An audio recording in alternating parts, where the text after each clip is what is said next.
안녕하세요 여러분, 도키하뮤식입니다.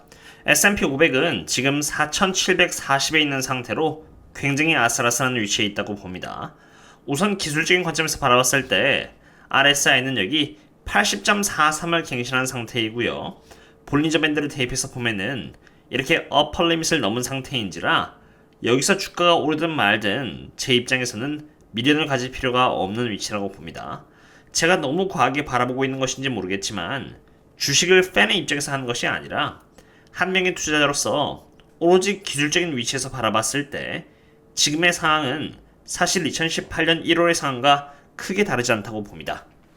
2018년 1월 때를 보면요, 마찬가지로 S&P 500은 이렇게 꾸준히 상승을 하였고 RSI가 이렇게 87 정도를 찍었을 때 그때 탑아웃을 하면서 주가가 조정을 받기 시작하더니 매우 가파른 흐름과 함께 RSI가 30의 위치로 하락을 하였는데, 이번에 그러라는 법은 없지만 과거에 RSI가 87을 갱신했을 때 그리고 볼린저 밴드에 있어서 이렇게 여러 차례 어퍼 리밋을 갱신해 주었을 때는 큰 하락으로 이어졌다는 부분을 하나의 참고 자료로 삼으시면 좋을 것 같습니다.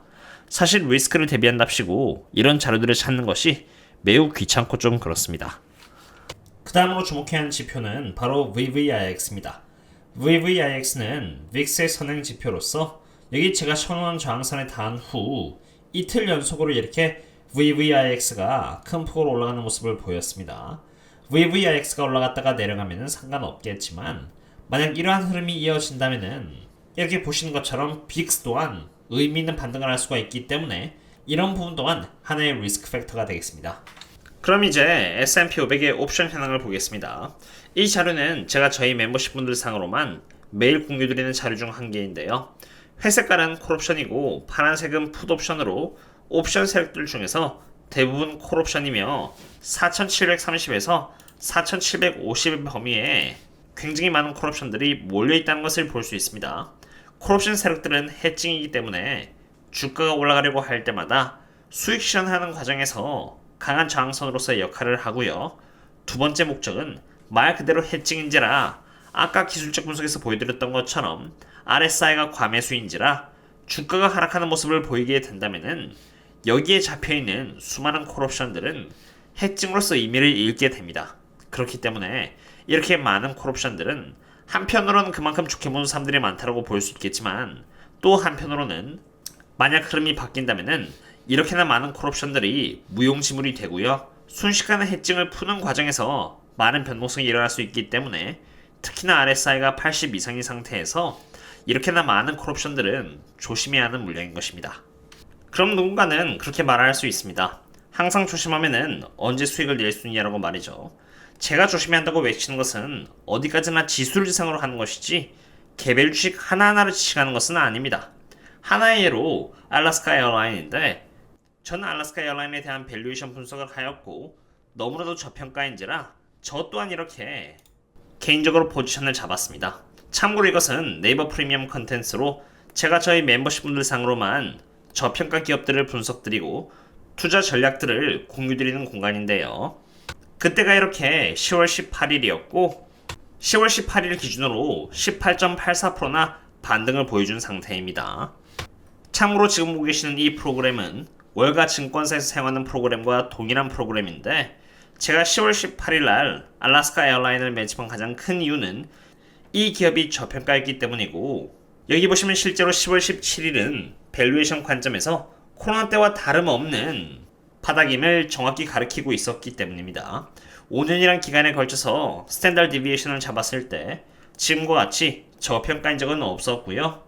바로 이러한 이유에서 10월 18일날 매집을 하겠다라고 말씀을 드렸고 실제로 그 이후 주가는 18.84% 넘게 올라섰습니다. 하지만 그렇다고 해서 그 과정이 순탄했던 것은 아닙니다. 잘 보시면은 무려 주가가 17%나 넘게 하락했다는 것을 볼 수 있는데 이 이슈는 알래스카 에어라인이 펀더멘탈이 부실했던 하와이안 에어라인 홀딩스를 인수하겠다는 소식 때문이었고, 여기 이 대목에서 어떻게 숙제를 하느냐에 따라서 비중을 늘릴 수 있는 기회가 될 수도 있고 아니면 도망치느냐, 둘 중에 하나로 결론이 납니다.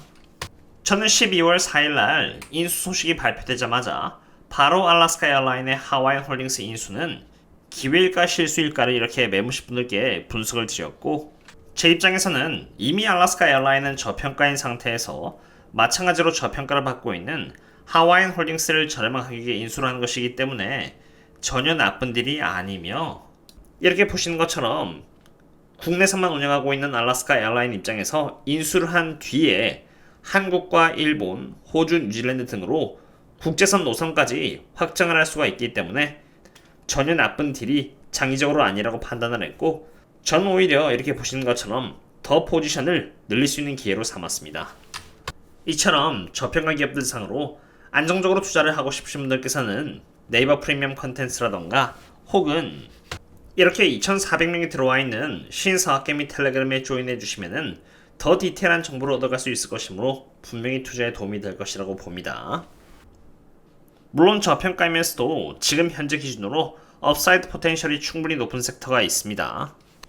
변동성이 굉장히 높은 나머지 다들거리는 섹터 중 하나라고 말할 수 있는 에너지 섹터인데요.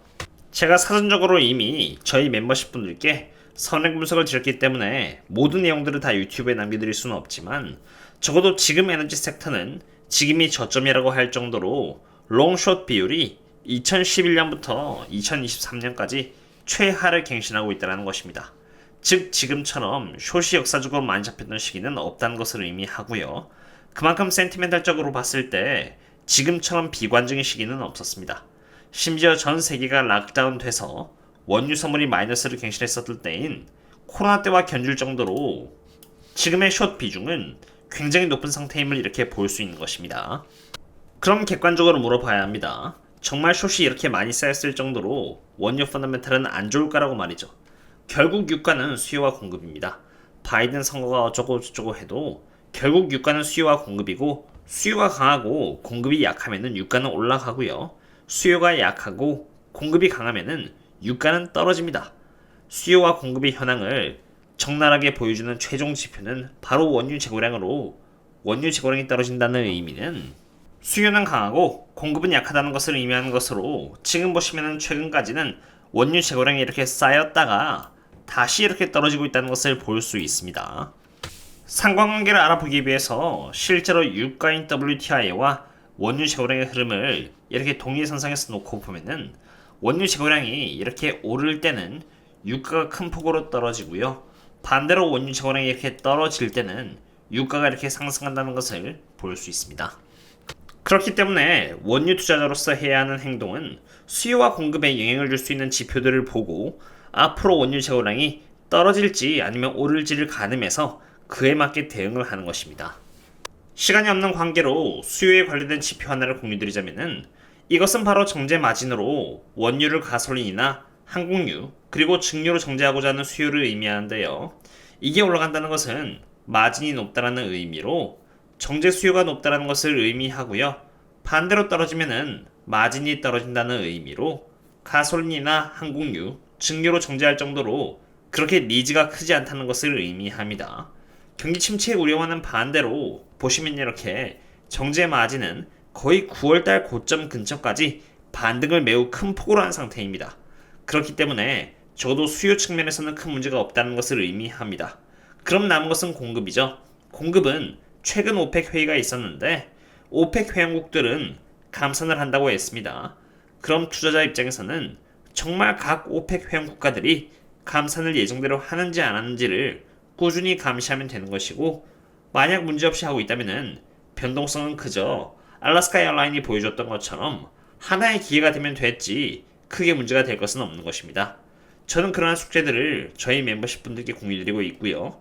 시간 부족하신 분들을 상으로 투자에 최대한 도움이 되고자 하고 있습니다. 어쨌든 시간 관계상 분석은 여기까지 하도록 하겠고요. 그럼 다음에 또 다른 저평가 종목이나 저평가 섹터와 함께 찾아뵙도록 하겠습니다. 그럼 다음에 또 만나요. See you later.